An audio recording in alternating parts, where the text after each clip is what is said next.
Dobar dan, nalazimo se u osnovnoj školi Dragiša Luković Španac u Valjkovcu. Održavaju razne aktivnosti organizovane zbog proslavljanja dana škole. Razgovaramo sa Borisom, učenikom 4. razreda, učesnikom kolonije. Zašto ti se dopada današnja proslava? Pa zato što smo crtali svet u kome živimo i svet u kome želimo da živimo. Na kojoj radionici si učestvovao? Likovnoj. Možemo li čuti neku tvoju pesmu sada za kraj? Može, naravno. Svet u kome živim je dobar, ali može da bude i bolji. Kada se ne bi dešavale svađe, tuče i ratovi. Ne znam od kada je svet postao ovako ružan, niko više nije srećan i svako tužan.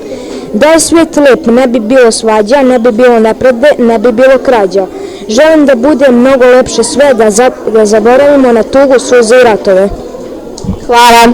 Za vest osnovne škole Dragiša Luković Španac, đak reporter Dunja Radivojević.